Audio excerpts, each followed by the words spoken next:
And the reason why I check this back too is, again, because of the very specific HUD numbers I have on him. He's folding lots of C-bets, but he's also over-probing his ass off.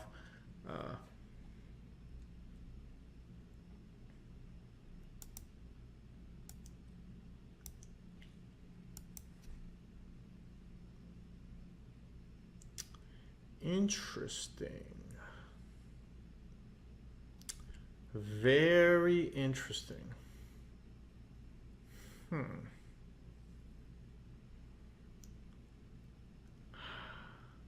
I think that 8 is just not really a good card. When fish play this way, I think usually a fish with these kind of HUD numbers, I think he backed up into 2 pair there. So I will make some big hero folds versus fish in these kind of spots where I feel really strongly about their range based on their HUD numbers. Like this guy doesn't really bet. He's not really a better at all. Yeah, he's just not. He's not really betting, so I find it very unlikely that he bluffs there and very unlikely that he has a worse hand as played. I think he's just going to have a lot of either river 2 pair or straights there. So he min ISO'd and then makes a half pot C bet here, and then he checks the turn.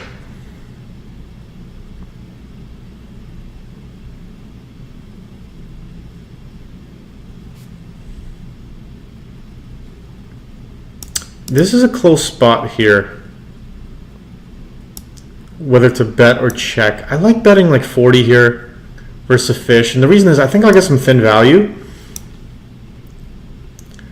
I do expect him to barrel this card a lot with his bluffs, but now I'm obviously going to check, but it's kind of like so that I don't have to go check and a queen, king, ace, 9 comes and face a big bet or something like that. So king and a queen of the offsuit nature here. We're just going to jam it. If we were suited, I would not all an ISO versus fish here. I have found in my database that these offsuit ones are just better open jammed as opposed to not all an ISO in there. Versus fish, you get in really sticky spots there when you not all an ISO versus them, and they spaz out on like those lower end kind of textures. And this queen in hand is a hand that I would sometimes limp fold versus some fish, but this guy's ISO is too high for me to want to do that. Versus some normal fish that are like kind of a little bit tight on their ISOs, like 35–40%. I will limp fold to a jam with queen 8 offsuit there. I think it's a better play. Wow, look at this. Interesting.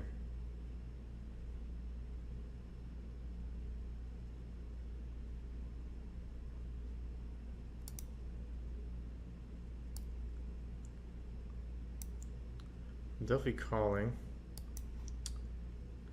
I think with that sizing, he's probably bluffing at a very high frequency. We're going to check it over to him and see if he wants to continue bluffing. And it looks like he does. He's got ace queen. We finally hit a flop here. Let's see what he does.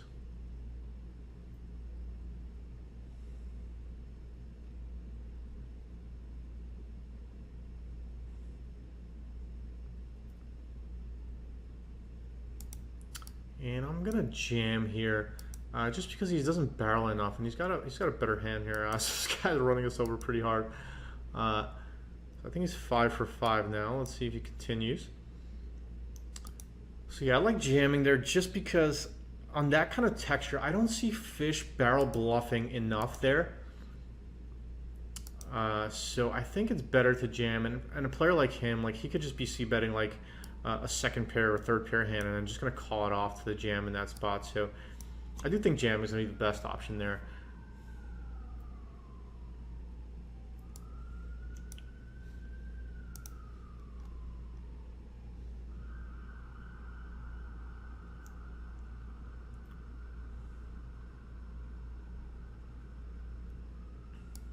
So he delays here, we're going to call. We river 2 pair. It's going to be hard for him to get us off this one. We're calling anything there on the river basically. Wow, he did have 2 pair there. Nice hand, sir.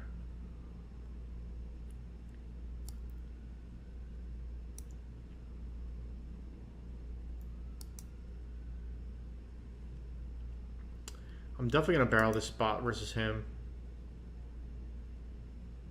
Just for pure value. He's just way too stationary on turns. So I'm definitely going to punish that. And wow, he just check raises. This is interesting again. I'm definitely not going to be folding a gutter and a pair here, but this is interesting as to what he has. Because he's overfolding quite a lot on the flop. So his check raise here does seem somewhat strong to me. But since we got the gutter to go along, we're not going anywhere. We'll just hit a straight and take it from there. And I do see him having probably a decent bit of value here. I mean, he could definitely be bluffing the turn as well, obviously, but he doesn't float enough garbage to be bluffing. He could add a gutter, like a hand like Jack 3 or something, bluffing the turn, or Queen 3, or something along those lines. I think those hands make sense. He did have Jack 3 and he stationed it off on the river. Wow, that is really savage. Let's see if he continues here. Yeah, we thought that was going to happen.